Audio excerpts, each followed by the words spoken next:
Muy buenas de nuevo, mis queridos amigos y amigas. Yo creo que ya con la lectura de hoy terminaremos la lectura. El primero, quedan 2 capítulos y el primero es muy cortito, así que bueno, los leeré los dos en este vídeo. Aunque claro, también serán un poco más largas que el resto de lecturas que hemos tenido, ya que el segundo sí es un poquito más larguito. Bueno, pues parece que a Agatha, por cierto, le gusta mucho esto del espiritismo y cositas así, los medios. Tiene unos cuantos libros con ese tema y relatos cortos también, por cierto. Bueno, pues vamos a continuar después de esta sesión de espiritismo que tuvimos ayer y a ver quién ha sido, quién ha falsificado el testamento. Vamos allá. Capítulo 21. K.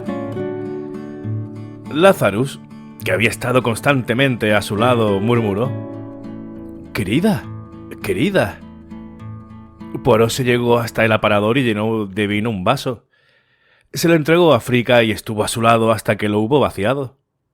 Después de darle las gracias con una sonrisa, le dijo Larrais: «Ya me he recobrado.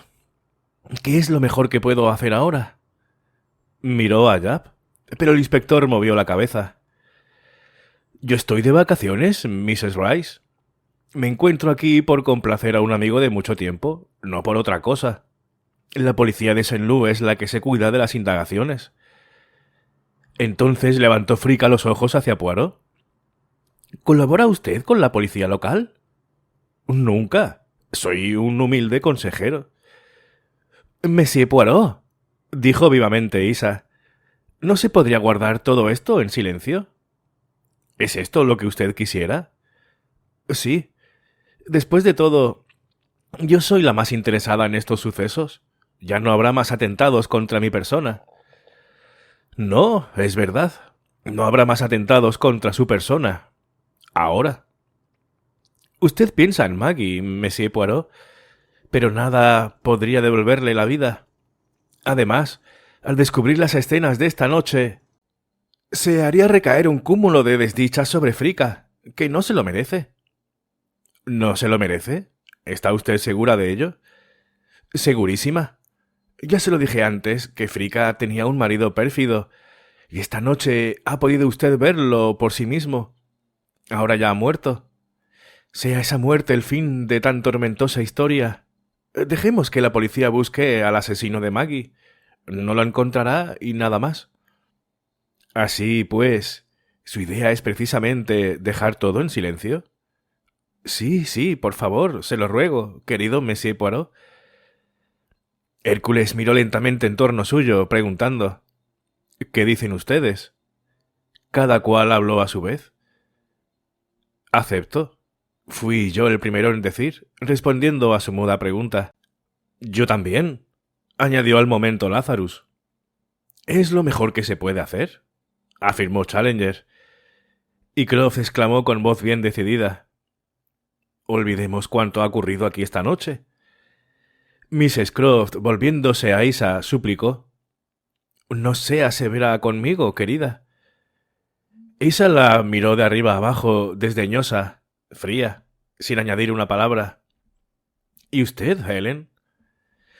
Ni yo ni Williams diremos nada. Puede usted estar tranquilo, señor, en boca cerrada no entran moscas. ¿Y usted, Mr. Vyse? Estas no son cosas que se puedan callar, replicó el abogado. Al contrario, han de denunciarse a la autoridad judicial. —¡Charles! —exclamó Isa. Me desagrada, prima, pero yo considero los hechos en su aspecto legal.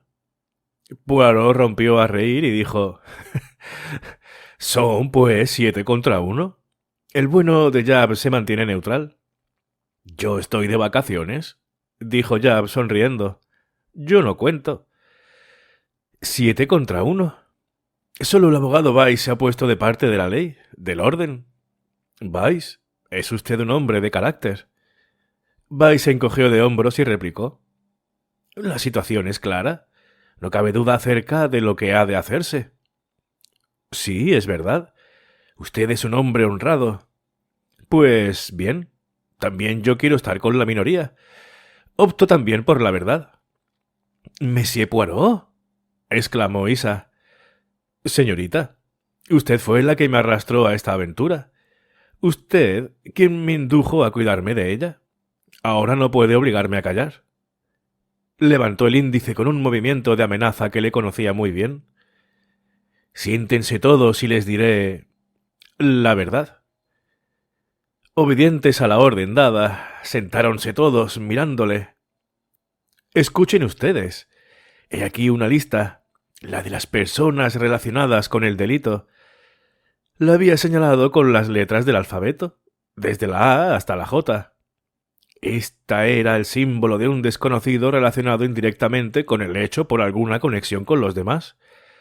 Hasta esta noche no supe quién era, pero estaba seguro de su existencia. Los acontecimientos de esta noche me han probado que tenía razón. Luego, esta mañana, comprendí de pronto que había una grave omisión y añadí otra letra a la lista. Una K. ¿Otro desconocido?, preguntó Weiss. No, precisamente. La J simboliza un desconocido. Otro desconocido hubiera sido representado simplemente por una segunda J. La K tenía un significado distinto. Indica una persona que hubiera debido ser incluida en la lista original y que por un descuido mío se había quedado fuera. Se inclinó hacia Mrs. Rice. Tranquilícese, señora. Su marido no cometió ningún crimen. Quien dio muerte a Miss Maggie es la persona simbolizada con la letra K. La Rice tuvo un sobresalto y preguntó: ¿Y quién es K? Poirot hizo una ligera seña a Japp. Y entonces éste se levantó, y con la clara y pausada voz que varias veces le había oído yo en las salas de la audiencia, refirió pausadamente: de conformidad con las instrucciones recibidas, he llegado a la escollera a primera hora de la noche. Monsieur Poirot me introdujo aquí, a escondidas, y me ordenó que me ocultase detrás de una cortina, en el salón de recepciones. Cuando la comitiva estuvo aquí por completo, entró una joven en el saloncito, encendió la luz, llegóse a la chimenea y, me parece que apretando un muelle, abrió un pequeño escondrijo disimulado en la pared. Del niño sacó una pistola y con esa arma en la mano salió del cuarto. Yo la seguí, y apenas cerrada la puerta, pude observar desde un tragaluz todos sus movimientos. Los que han venido aquí han dejado sus capas y abrigos a la entrada. La joven quitó cuidadosamente el polvo de la pistola con el pañuelo y la metió en el bolsillo de un abrigo gris, el de Mrs. Rice. Isa profirió un grito, diciendo: «No es verdad. Es una sarta de mentiras». Pero Poirot, señalándola con el índice, exclamó: «He aquí la K de mi lista. Miss Isa es la que mató a su prima». «¿Pero están ustedes locos? ¿Por qué iba yo a matar a Maggie?» «Para apropiarse la fortuna que le había dejado a ella Michael Seaton. También su prima era una Magdalena Buckleys, y el aviador era el prometido de esa Magdalena, no de usted». «Usted. Isa temblaba como una hoja y no conseguía articular una palabra. Poirot se volvió de nuevo hacia Japp y le preguntó brevemente: «¿Ha telefoneado a la policía?» «Sí, esperan ahí en la entrada. Ya traen el coche de prisión». «¡Están todos ustedes locos!», gritó la cada vez más enfurecida Isa, antes de acercarse corriendo a Mrs. Rice. «Frica, dame tu reloj de pulsera como recuerdo». Lentamente Mrs. Rice se quitó del brazo el reloj y se lo entregó a su amiga. «Gracias. Veremos. Por fin acabará esta ridícula comedia». «Usted la ha querido, la ha ideado, la ha representado», tronó mi amigo. «Pero ha hecho usted mal en confiar la parte principal a Hércules Poirot. Se ha equivocado usted de medio a medio. Ahí ha estado, señorita, su grave error. Enorme, descomunal». Capítulo 22. ¿Cómo se llevó todo a cabo? ¿Quieren ustedes que se lo explique? Para dirigirnos esa pregunta, Poirot había esperado a que nos trasladásemos al salón de recepciones. Aquí, sin siquiera decirlo, Todos estábamos de acuerdo en considerar insoportable la macabra compañía de un muerto. Al pasar de una habitación a otra, se había reducido el grupo. Los Wilson se habían retirado discretamente. Los Croft tuvieron que dejarse conducir por la policía. Así que solamente quedaron 5 alrededor de Poirot. Es decir, Mrs. Rice, Lazarus, Challenger, Vice y yo. He de confesar, empezó diciendo Hércules, que me he dejado engañar, engatusar como un necio. La joven Isa me ha hecho andar de cabeza a su capricho. Oh, señora, cuánta razón tiene usted al decir que su amiga es una simuladora muy astuta. Isa siempre ha dicho mentiras, aseguró con mucha calma Mrs. Rice, y por eso no podía yo creer que fuesen verdad aquellos peligros de que tan maravillosamente se había librado. Y yo, imbécil de mí, que lo he creído todo. ¿No eran ciertos?, exclamé, casi atontado de estupor. Fueron inventados, bastante ingeniosamente, para crear cierta impresión. La impresión de que Miss Isa tenía su vida seriamente amenazada. Pero volvamos más atrás. Les explicaré la historia tal como la he reconstruido, y no como he tenido que ir adivinándola poco a poco. Al principio de los accidentes teníamos una muchacha joven, bella, desprovista de escrúpulos, apasionada y fanáticamente apegada a su propia casa. Charles Vice exclamó: «Ya se lo había dicho yo». «¿Y decía usted bien?» Isa estaba enamorada de la escollera, pero no tenía dinero. La casa estaba hipotecada. La necesidad de dinero era urgente y no tenía a quién acudir. En Le Touquet encontró al jovencito y lo conquistó. Ella sabía que, según toda probabilidad, el aviador heredaría la fortuna de un tío millonario. Bien, empieza a aparecer su estrella. Se puede permitir toda esperanza, pero él no siente por ella un profundo amor. Le agrada, la juzga divertida, pero no está enamorado de veras. Encontrándola otra vez en Scarborough, se la lleva de excursión en aeroplano, y al regreso de esa excursión ocurre la catástrofe. Seaton conoce a Maggie Buckley y al momento se enamora de ella perdidamente. Isa queda asombrada. Su prima, que a ella ni siquiera le parece guapa. Pero a los ojos de Seaton es distinta. Es la esperada, la soñada, la única. Los dos jóvenes se prometen secretamente y una sola persona, por la fuerza de las cosas, sabe que están prometidos. Isa. La pobre Maggie está muy contenta de tener a alguien con quien confiarse. Indudablemente lee a su prima parte de las cartas del novio, y así se entera Isa del testamento del aviador. De momento no da gran importancia a la cosa, pero no la olvida. Y en esto acaece la imprevista muerte de Sir Mateo, precisamente en los días en que empezaban a surgir temores acerca de la suerte de su heroico sobrino. Entonces se forma en la mente de Miss Isa un plan criminal. Seaton no podía saber que su verdadero nombre es Magdalena, pues él la conocía solo por Isa. El testamento es sencillísimo, nada más que la mención de un nombre, y ese nombre ha sido ya unido por la gente al suyo. Si llegase Isa a proclamarse prometida del aviador, a nadie asombraría. Pero para llevar a cabo el plan es preciso quitar de en medio a la prima. El tiempo apremia. Isa invita a Maggie a pasar unos días en la escollera, y mientras se prepara para recibirla, se libra de varios peligros mortales.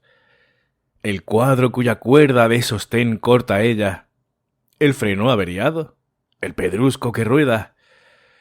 Esto tal vez no surgirá de ella y se limitará a Isa a inventar haber pasado por el sendero en el instante del desprendimiento. Luego ve mi nombre en un periódico. Bien lo decía yo, Hastings, que el nombre de Hércules Poirot es conocido de todos, y tiene la audacia de hacerme cómplice suyo. La bala que tengo atraviesa el sombrero y viene a parar a mis pies.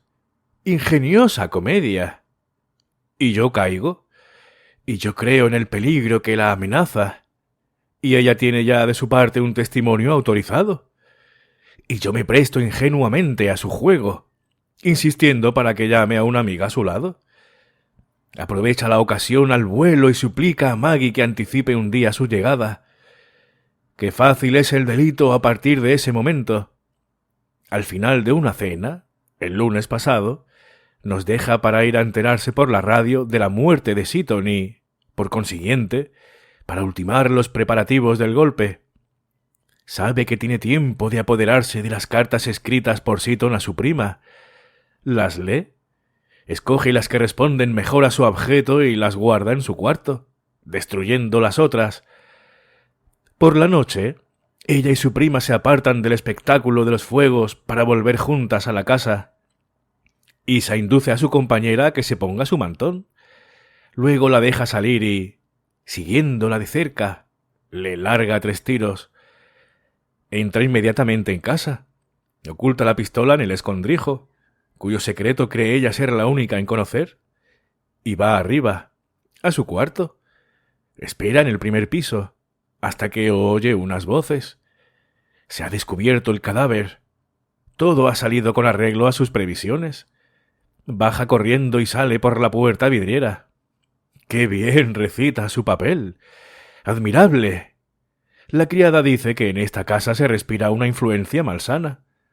Me siento inclinado a darle la razón y a decir que en su casa se ha inspirado Isa para hacer lo que ha hecho. ¿Y los bombones envenenados?, preguntó Rice. Entraban en el plan que había de desenvolverse. Un nuevo atentado contra su vida, producido después de la muerte de la prima. Había que suministrar una prueba palpable de que a ella la mataron por equivocación. Cuando creyó llegado el momento oportuno, llamó por teléfono a Mrs. Rice y le pidió que le comprase una caja de bombones. ¿Era de veras su voz? Sí. Cuán a menudo la verdadera explicación es también la más clara. A su voz dio ella ciertas inflexiones un poco insólitas para que usted, si fuese interrogada acerca de ello, no pudiera responder con mucha certeza sobre ese punto. Y cuando llegó la caja de bombones al sanatorio, qué fácil era también entonces la línea de conducta que había de seguirse. Llenó de cocaína 3 bombones. Miss Isa llevaba encima, muy bien escondida, una buena dosis de la droga. Tomó uno de los bombones envenenados, de modo que pudiera enfermar, pero no mucho.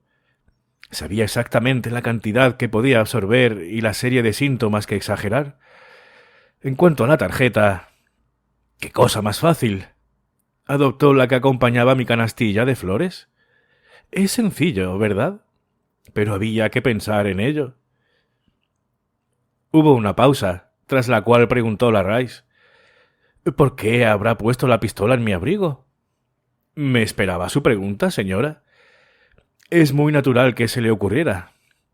Dígame, ¿no ha advertido usted un cambio en los sentimientos de Miss Isa con respecto a usted? ¿No ha sospechado nunca que la amistad de otro tiempo se hubiese convertido en odio? Es difícil decirlo, repuso lentamente Fricka. Nuestra vida era sincera. En un tiempo me quería mucho.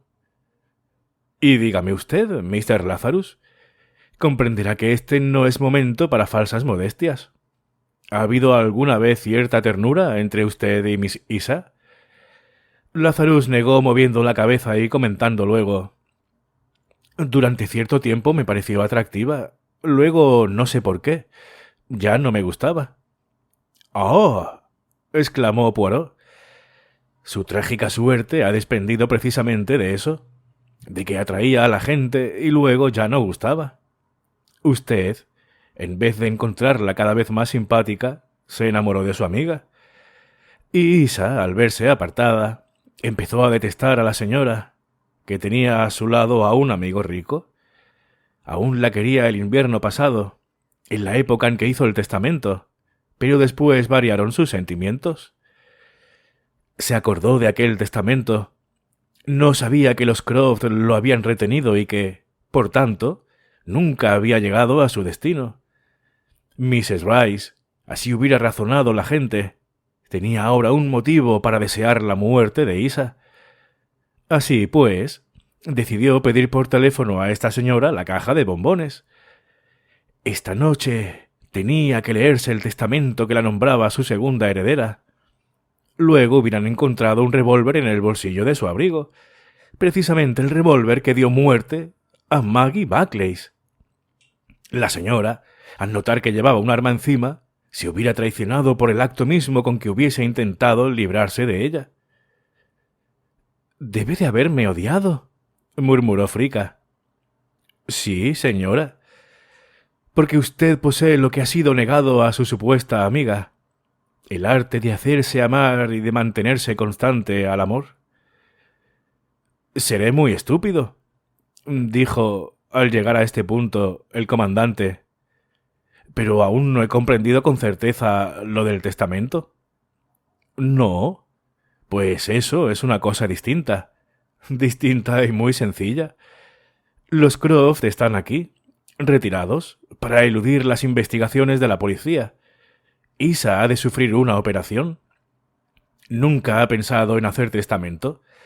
Los Croft, comprendiendo inmediatamente la posibilidad de un buen golpe, la convencen para que redacte uno y se encargan ellos de echarlo al correo. Meditan que si sucede una desgracia, es decir, si muere Miss Isa, pueden presentar un testamento apócrifo que, después de una alusión a Philip Buckley y a Australia, instituya heredera universal a Mrs. Croft. Pero como la testadora repone su salud, la falsificación ya no tenía razón de ser, al menos de momento. De pronto, empiezan los atentados contra la vida de Isa. Los Croft vuelven a cobrar esperanzas. Y finalmente, cuando yo anuncio la muerte de Miss Isa, se apresuran a disfrutar la espléndida oportunidad. El documento falsificado es enviado inmediatamente al abogado Weiss. Claro que lo primero de todo, los Croft creen que Miss Isa es mucho más rica de lo que en realidad era. Ellos no saben nada de la hipoteca. «Lo que yo quisiera saber», preguntó Lazarus, «es cómo se ha arreglado usted para desenredar toda esa maraña. ¿Cuándo empezó usted a sospechar?» «Oh, me da vergüenza confesarlo. He empezado tarde, muy tarde. De algunas cosas estaba yo muy convencido. Otras me chocaban. Advertí ciertas contradicciones en las afirmaciones de Miss Isa y de otras personas. Por desgracia, creía yo en las palabras de Isa. Luego, de repente, tuve una revelación. Miss Isa cometió un grave error. Por querer ser demasiado astuta, se dejó llevar a hacer más de lo necesario. Cuando yo le recomendé que llamase a una amiga suya para que le hiciese compañía, no me dijo que ya había invitado directamente a su prima. Por lo visto, al proceder así, creería eludir mejor las sospechas, pero se equivocó. Porque Maggie Buckley, apenas llegada a Saint Lou, escribió a los suyos, y en su sencilla cartita puso una frase que al momento me pareció extraña. Pero no comprendo por qué ha telegrafiado de ese modo, pues hubiera sido lo mismo que llegase yo el martes. La alusión al martes llegaba inesperada y sólo podía explicarse suponiendo que Miss Maggie había recibido ya una invitación para aquel día. Entonces, por primera vez, empecé a juzgar a Isa desde otro punto de vista bien distinto. Examiné sus afirmaciones. En vez de creerlas indiscutibles, me decía a mí mismo: supongamos que esto o aquello sea infundado. ¿A qué resultado se podría llegar aceptando como verdadero no lo que dice ella, sino lo que se afirma distintamente de lo que ella dice? Después de examinar bien todas las contradicciones, pensé: vamos a lo esencial. ¿Qué ha sucedido realmente? Y entonces vi claro que la única cosa realmente sucedida era el asesinato de la joven Buckley. Eso y nada más. ¿Y quién podía haber deseado matarla? Me acordé entonces de que el verdadero nombre de Maggie era Magdalena, pues me lo había dicho la misma Isa, al comunicarme que era un nombre muy usado en su familia, que había 2 Magdalenas Buckley. Repasé mentalmente todo lo que había leído de la correspondencia de Seaton. Sí podía ser. En las cartas del aviador había una alusión de Scarborough, pero allí Maggie había estado con Isa. Me lo había dicho su madre. De ese modo venía a aclararme ya un punto oscuro. Me habían llamado la atención las pocas cartas guardadas. Cuando una joven guarda las cartas del novio, las guarda todas. ¿Por qué, pues, eran aquellas tan pocas? ¿Qué tenían de común todas ellas? A fuerza de reflexionar, recordé que en ninguna de aquellas cartas estaba escrito el nombre de la destinataria. Empezaban todas de modo distinto, todas con un adjetivo cariñoso, pero en ninguna se leía la palabra Isa. Además, otra circunstancia extraña que hubiera debido advertir al momento y que proclamaba muy alta la verdad. ¿Cuál era?, pregunté yo ansioso. El hecho de que, habiendo sido Isa operada del apéndice el 27 de febrero, una carta de Seaton fechada el 2 de marzo no revela el menor indicio de ansiedad ni contiene ninguna alusión a la enfermedad, lo cual parece extraño. Eso hubiera debido darme a entender desde el primer instante que las cartas no iban dirigidas a ella. Entonces volví a examinar, a la luz de la nueva idea, toda una serie de preguntas ya meditadas mucho tiempo. En todas o en casi todas el resultado del examen fue simple y convincente. Además, encontré la verdadera solución de una adivinanza embarazosa. Cuando me pregunté por qué se había comprado un vestido negro Miss Isa, no pensaba yo en modo alguno que su vestido tenía que ser del mismo color del de su prima y que la única diferencia entre las dos había de consistir en el mantón de Malila encarnado.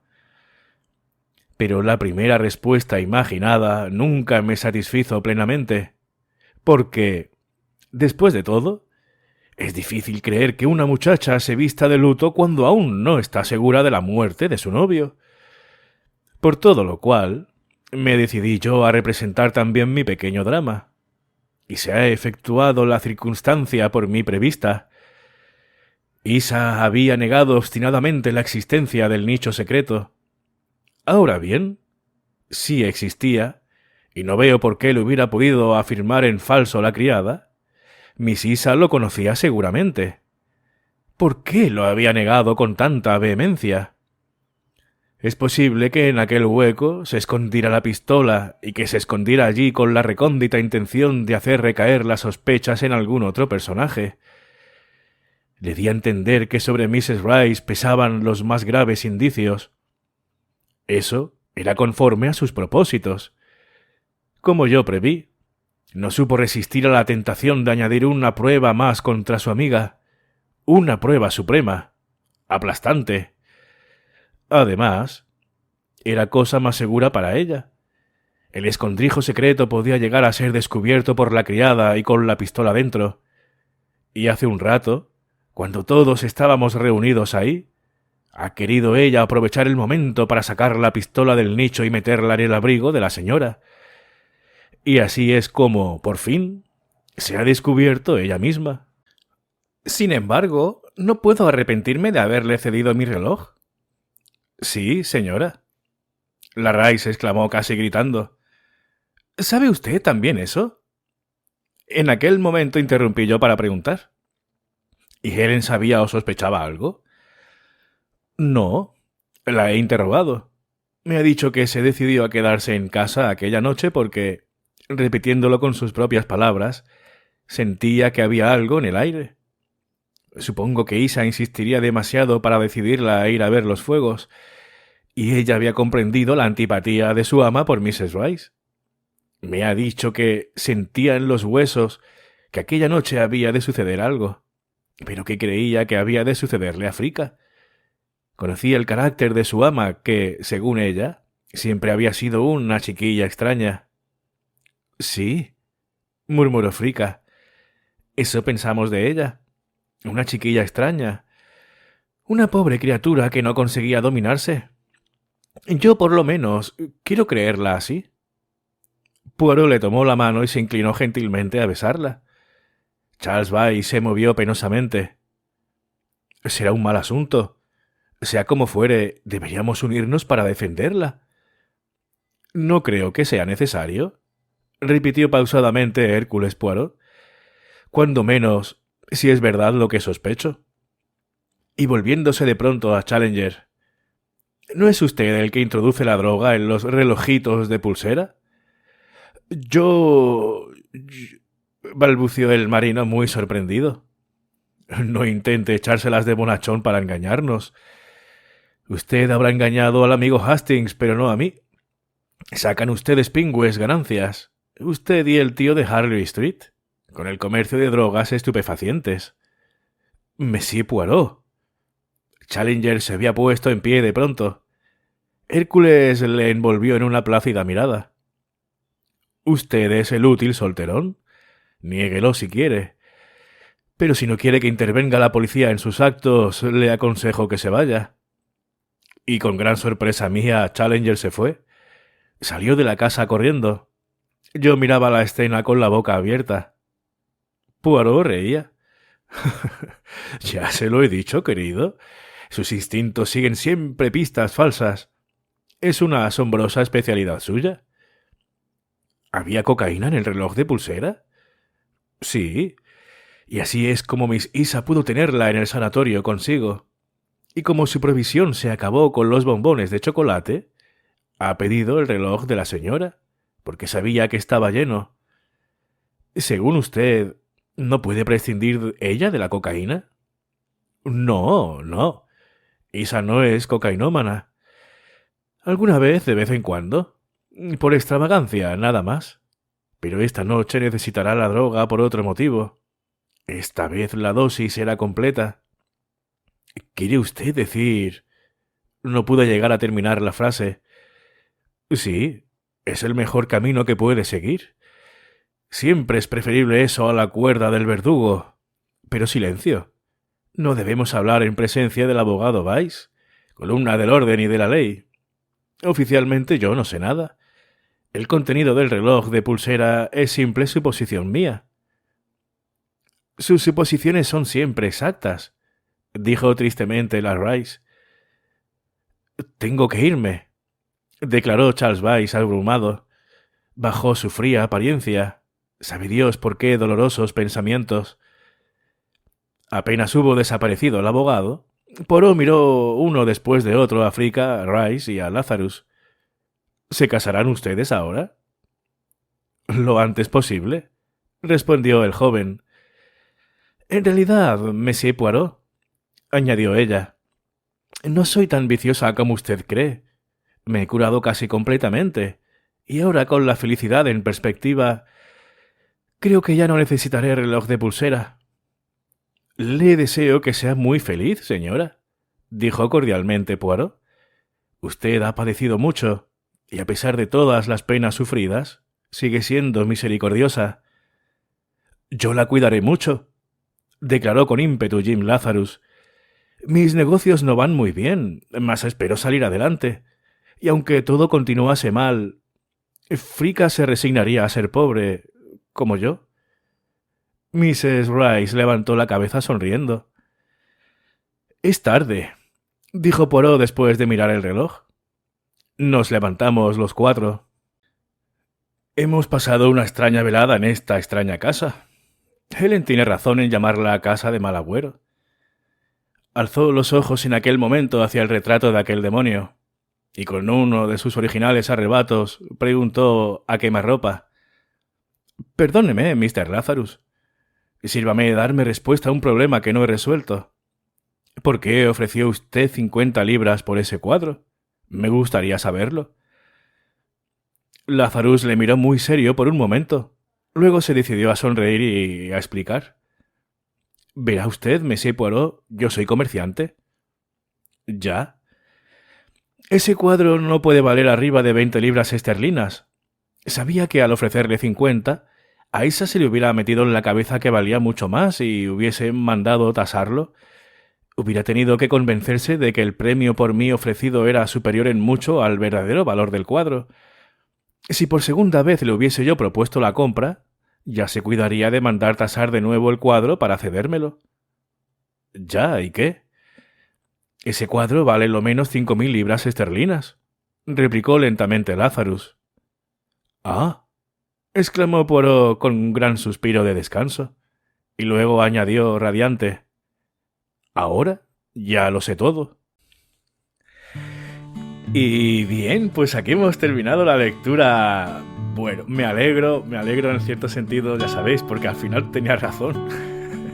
Me despistó un poco eso al final de, ya sabéis, del testamento. Pero mira, al final sí, fue ella. Fue todo una mentira. Nada mal, nada mal. Me tendría que haber contratado a mí Poirot en vez de a Hastings. Bueno, espero que os haya gustado. Comentadme qué os ha parecido. Y bueno, nada. Nos veremos en la siguiente lectura. Muchísimas gracias por todo, por vuestra compañía, por estar ahí canal tras canal. Y bueno, nos veremos en la siguiente. Un fuerte abrazo. Hasta luego.